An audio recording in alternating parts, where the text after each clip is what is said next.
बागमती प्रदेश प्राविधिक सहायक शिक्षा प्रशासन 5औं तह दोस्रो पत्र सम्बन्धी महत्त्वपूर्ण सामग्रीको साथमा उपस्थित भइसकेको छु। द्वितीय पत्र सेवा सम्बन्धी कार्यज्ञान रहेको छ। 100 पूर्णाङ्कको हुन्छ अङ्क। अब सुरुवात गर्छौँ खण्ड कबाट। खण्ड कको एकाइ 1मा रहेको छ शिक्षाको परिचय। 1.1 शिक्षाको अर्थ, परिभाषा, उद्देश्य तथा तहगत सक्षमता। शिक्षाको शाब्दिक अर्थ लेख्दै यसको परिभाषा उल्लेख गर्नुहोस् भन्ने सम्बन्धमा 3 शिक्षाको शाब्दिक अर्थ लेखेको 3 अनि परिभाषा गर्यो भने 2 यसको प्रश्न दिने प्रचलन रहेको छ। अब सुरुवात गर्छौँ।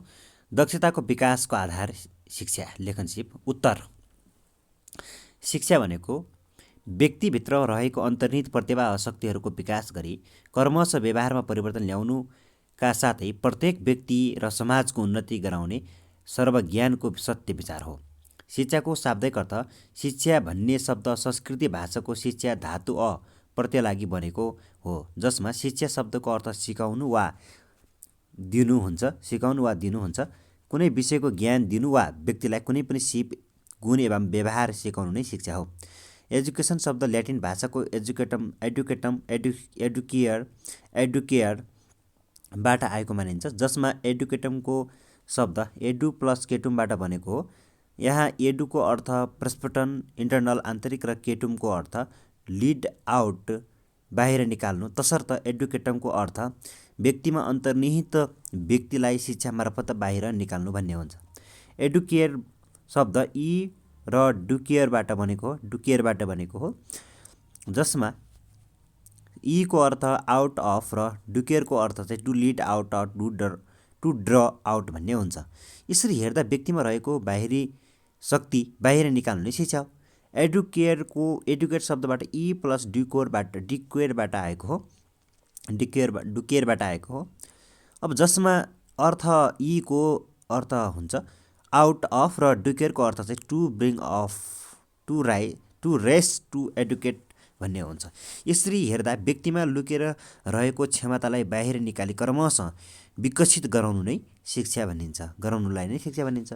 परिभाषाहरू। पेस्टालोजीका अनुसार मानिस आन्तरिक शक्तिहरूको स्वाभाविक सुव्यवस्थित र प्रगतिशील विकास गर्नु नै मानिसका आन्तरिक शक्तिको स्वाभाविक सुव्यवस्थित र प्रगतिशील विकास गर्नु नै शिक्षा हो। फ्रोबेलका अनुसार शिक्षा नै यस्तो प्रक्रिया हो जसमा बालकले आफ्नो आन्तरिक गुणहरूलाई बाहिरी प्रकाशमा ल्याउँछ। निष्कर्ष: शिक्षाको शाब्दिक अर्थ भन्नाले बालकमा रहेका अन्तर्निहित शक्तिलाई पूर्ण रूपमा विकसित गर्नु वा बाहिर निकाल्नु भन्ने बुझिन्छ। 2 शिक्षाको सङ्कुचित अर्थ परिभाषित प्रष्ट पार्नुहोस् भनेको छ। 3+2 अङ्क 5 अङ्क आउँछ। उत्तर: शिक्षाको सङ्कुचित अर्थ। अब औपचारिक शिक्षाको सङ्कुचित अर्थ सामान्यतया विद्यालय वा विश्वविद्यालयबाट प्राप्त गरिने ज्ञान वा निश्चित पाठ्यक्रम, पाठ्यपुस्तक, शिक्षण विधि आदिको प्रयोग गरेर प्राप्त गरिने शिक्षालाई सङ्कुचित शिक्षा भनिन्छ।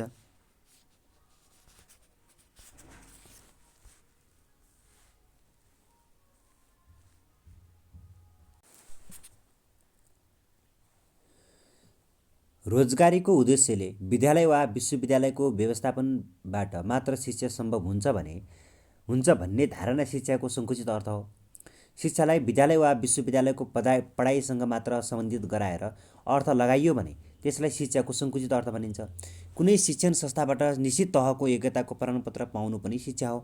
त्यसैले व्यक्तिलाई तपाईँको इच्छा कति हो भनेर प्रश्न गर्दा उसले यसई तपाईँको योग्यता कति हो भनेर प्रश्न गर्यो भने योग्यताको प्रमाणपत्र पाउनु पनि शिक्षा हो। त्यसैले व्यक्तिलाई तपाईँको शिक्षा कति हो भनेर प्रश्न गर्दा उसले एसई, आइए, बिए भनेर उत्तर दिन्छ भने त्यो पनि शिक्षाको सङ्कुचित अर्थ हो। परिभाषाहरू।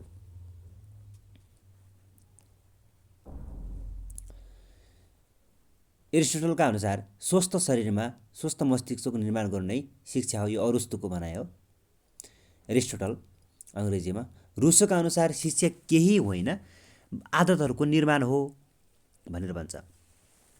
ड्रेभेरीका अनुसार शिक्षा त्यस्तो प्रक्रिया हो जसमा कसैद्वारा बालबालिकाको ज्ञान, चरित्र र व्यवहार निर्धारण र निर्दिष्ट गरिन्छ। निष्कर्ष: शिक्षालाई मानवीय शक्ति विकसित र उन्नत बनाउने कुनै सोच र निर्देशित प्रयासको रूपमा लिन सक्ने देखिन्छ। 3 मा रहेको छ अब प्रश्न नम्बर 3, शिक्षाको व्यापक अर्थलाई उदाहरणसहित प्रश्न पार्नुहोस्। अब यो पनि 5 नम्बरको प्रश्न हो। शिक्षा र जीवन एक परिपूरक शिक्षा र जीवन एक अर्काका परिपूरक हुन्। उत्तरमा अब शिक्षाको व्यापक अर्थ। शिक्षाको व्यापक अर्थ व्यक्तिका जन्मदेखि मृत्युसम्म आइपर्ने सम्पूर्ण अनुभव तथा प्रभावहरूलाई शिक्षाको व्यापक अर्थमा समेट्न सकिन्छ। विद्यालयभित्र बाहिर कुनै ठाउँको भ्रमण गर्दा कसैको व्यवहार देखेर वा सुनेर पढेर आदि कुनै न कुनै माध्यमबाट व्यक्तिले प्राप्त गर्ने अनुभवले उसको जीवनमा निरन्तर प्रभाव पारिरहन्छ। जीवनभर निरन्तर अनुभवबाट व्यक्तित्वको विकास गर्ने प्रक्रियालाई नै शिक्षाको व्यापक अर्थ भनिन्छ।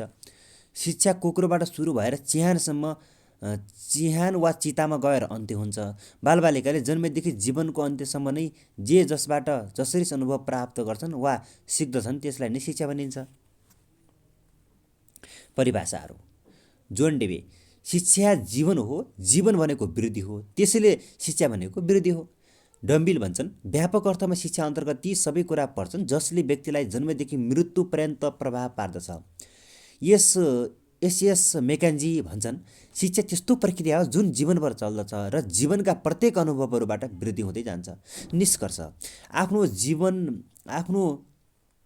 जीवनमा विभिन्न अवस्था र उमेर विभिन्न माध्यमबाट आवश्यकता सिक्दै अनुभव गर्दै अनुसरण गर्दै जान्छ। व्यक्तिको निरन्तर अनुभवबाट व्यक्तित्वको विकास गर्ने प्रक्रियालाई शिक्षाको व्यापक अर्थ भनिन्छ।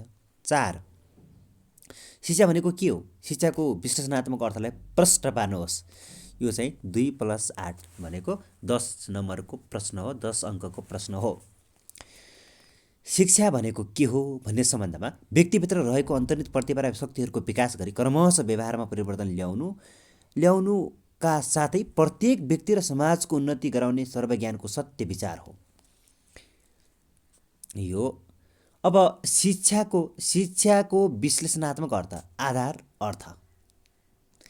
विद्यालय शिक्षासँग मात्र शिक्षाको अर्थ सीमित छैन। शिक्षा औपचारिक, अनौपचारिक र अनियमित स्वरूपबाट निरन्तर प्राप्त गरिन्छ भने त्यसैलाई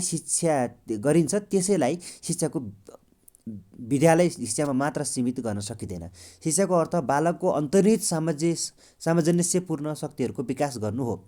शिक्षा बाहिरबाट सिकारुको दिमागमा लाद्ने वस्तु नभई बालकको जन्मजात अन्तर्निहित क्षमताको विकास गर्ने एक मात्र साधन हो।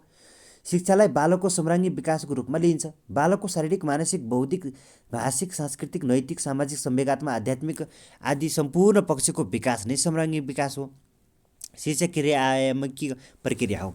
शिक्षा एक आयामिक प्रक्रिया हो। सुरुमा शिक्षालाई एकमुखी प्रक्रियाको रूपमा लिइन्थ्यो। यस प्रक्रिया अनुसार शिक्षालाई विकेन्द्रीकृत वा शिक्षक केन्द्रित प्रक्रियाको रूपमा मानिन्छ। यस प्रक्रियामा शिक्षक वा विद्यार्थी मध्ये कुनै एक निष्क्रिय रहन्छ। जस्तै आदर्शवादी शिक्षामा शिक्षकको प्रमुख स्थान रहन्छ भने प्रकृतिवादी शिक्षामा विद्यार्थीको प्रमुख भूमिका रहन्छ। शिक्षा द्विआयामिक प्रक्रिया। शिक्षालाई द्विमुखी प्रक्रियाको रूपमा व्याख्या गरेका छन्। उनका अनुसार शिक्षाको लक्ष्य प्राप्तिका लागि शिक्षक र विद्यार्थी दुवैको समान महत्त्व रहन्छ। यस प्रक्रिया अनुसार शिक्षकले निर्देशन गर्दछन् भने विद्यार्थीले यस निर्देशनलाई अनुसरण गर्दछन्। आइमा रहेको छ 3 मा शिक्षा त्रिआयामिक प्रक्रिया। सर्वप्रथम शिक्षालाई त्रिआयामिक प्रक्रियाको रूपमा स्थापित गर्ने जोन एडम्स हुन्। उनका अनुसार प्रकृति, समाज र नैतिक बीच सम्बन्ध कायम गरेर शिक्षा प्राप्त गर्न सकिन्छ। जोन डेबीले शिक्षालाई शिक्षक, विद्यार्थी र सामाजिक पक्ष पाठ्यक्रम गरी 3 आयामहरूको प्रक्रियामा रूपमा लिएका छन्। शिक्षा गतिशील प्रक्रिया।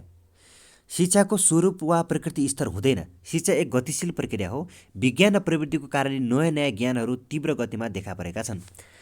मानवीय व्यवहार परिवर्तनको रूपमा शिक्षाले जन्मजात गुणहरू र वातावरण सिर्जित गुणहरूको विकास गर्दछ।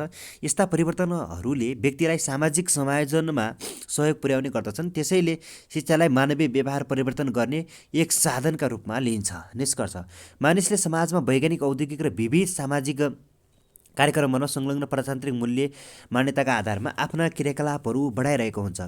जुनसुकै सामाजिक परिवेशमा समेत व्यक्तिलाई समायोजन गर्न शिक्षाले सहयोग गर्दछ।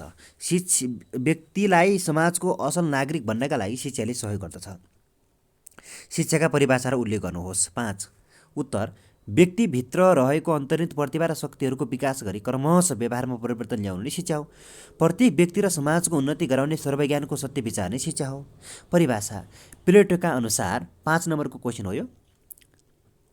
प्लेटोका अनुसार शिक्षाले मानिसको शरीर र आत्मालाई पूर्णता प्रदान गर्दछ भने जसबाट विद्यार्थीहरू प्रभावित हुन्छन्। पेस्टालोजीका अनुसार मानिसका आन्तरिक र शक्तिहरूको स्वाभाविक सुव्यवस्थित र प्रगतिशील विकास गर्नु नै शिक्षा हो। फ्रोबेलका अनुसार शिक्षा नै यस्तो प्रक्रिया हो जसबाट बालकले आफ्नो आन्तरिक गुणहरूलाई बाहिरी प्रकाशमा ल्याउँछ। जोन डेवेका अनुसार व्यक्तिमा आफ्नो वातावरणलाई नियन्त्रण गरी आफ्ना सम्भावनाहरूलाई पुरा गर्न सक्ने क्षमताको विकास गराउनु नै शिक्षा हो। निष्कर्ष मानिसमा भएका सम्पूर्णताहरू जसको विकास गरी व्यक्तिलाई सहयोग गर्ने साधन नै शिक्षा हो भन्न सकिन्छ। अब प्रश्न नम्बर 6मा जाउँ। प्रश्न नम्बर 6मा लक्ष्य, ध्येय र उद्देश्यको परिचय दिई लक्ष्य र उद्देश्य बीच फरक छुट्याउनुहोस्मा यो पनि 5 नम्बर क्वेसन हो। अब लक्ष्य, ध्येय र उद्देश्य 3वटा शब्दले अपेक्षालाई जनाउँदछ।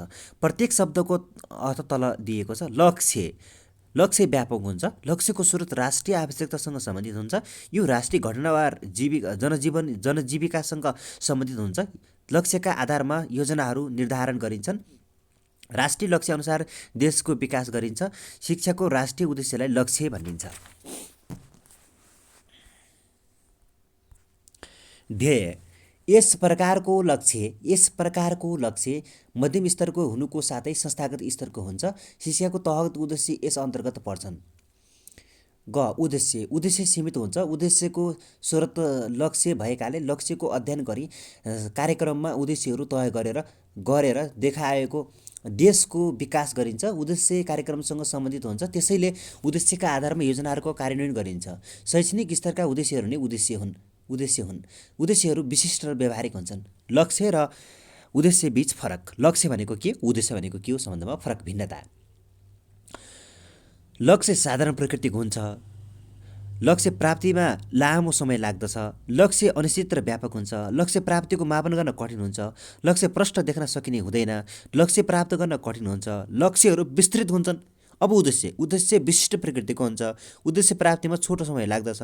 उद्देश्य निश्चित र विशिष्ट हुन्छ। उद्देश्य प्राप्तिको मापन गर्न सजिलो हुन्छ। उद्देश्य प्रष्ट देख्न सकिने हुन्छ। उद्देश्य प्राप्तिमा सरलता हुन्छ। उद्देश्यहरू सीमित हुन्छन्। निष्कर्ष लक्ष्य र उद्देश्य बीच फरक देखिएमा पनि उद्देश्यहरूको प्राप्तिको माध्यमबाट नै लक्ष्य प्राप्त गर्न सकिन्छ।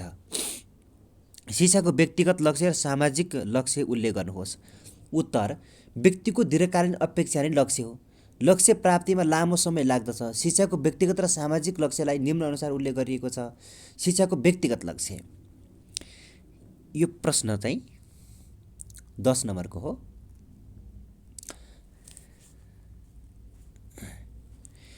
शिक्षाको व्यक्तिगत लक्ष्य व्यक्तिको विकास पूर्णतः शिक्षामा निर्भर हुन्छ। शिक्षाको उद्देश्य व्यक्तिमा रहेको अन्तर्निहित गुण र शक्तिको विकास गर्दै सामाजिक धरातलमा परिवर्तन गर्न सक्ने बनाउनु हो। शिक्षाको लक्ष्य तथा उद्देश्य व्यक्तित्व विकास गर्नु, आचरण तथा व्यवहार निर्माण गर्नु, परिमार्जन गर्नु आदि हो। शिक्षाले व्यक्तिमा नागरिक कर्तव्य र दायित्वको बोध गराउँछ। शिक्षाको व्यक्तिगत लक्ष्यलाई निम्न बुँदामा उल्लेख गर्न सकिन्छ।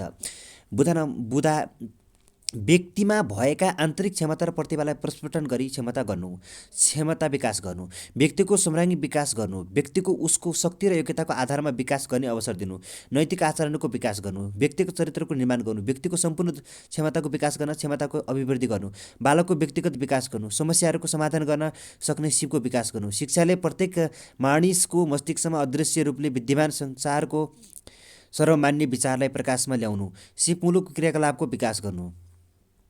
शिक्षाका सामाजिक लक्ष्य शिक्षाले समाजका सम्पूर्ण पक्षको विकास गर्दछ। शिक्षा सामाजिक लक्ष्यका विशेषतालाई निम्नानुसार उल्लेख गरिएको छ। समाजको सामाजिक, आर्थिक, राजनीतिक, शैक्षिक, सांस्कृतिक आदि विविध पक्षको विकास गर्नु, सामाजिक मूल्य एवं मान्यतासँग आबद्ध गराएर शिक्षा प्रदान गराउनु, सामाजिक दक्षताको विकास गर्नु, नागरिक सम्बन्धी कुशलता र व्यावसायिक कुशलता विकास गर्नु, सामाजिक रहनसहन, रीतिरिवाज, चालचलन, व्यावहारिक ज्ञान, नैतिक ज्ञान आदिका बारेमा शिक्षा हासिल गर्नु, शिक्षाको सम्बन्ध सामाजिक विकाससँग जोड्नु, समाजको आवश्यकतालाई पूर्ण गराउन सक्ने उद्देश्य राखेर शिक्षा प्रदान गर्नु। शिक्षाले व्यक्तिको आदर्शमा नागरिकमा हुनुपर्ने गुणको विकास गर्नु, सिपयुक्त र राष्ट्रका लागि अपेक्षित जनशक्ति तयार गर्नु, अन्तर्राष्ट्रिय समझदारी र भातृत्वको विकास गर्नु, नागरिक ज्ञान प्रदान गर्नु। निष्कर्ष, शिक्षाको माध्यमबाट प्रत्येक व्यक्तिको सर्वाङ्गीण विकास गर्न सहयोग पुग्दछ। त्यसैले शिक्षाले निर्धारण गरेको लक्ष्यहरू प्राप्त गरी व्यक्तिलाई सामाजिक रूपमा योग्य नागरिक उत्पादन गर्न सक्छ।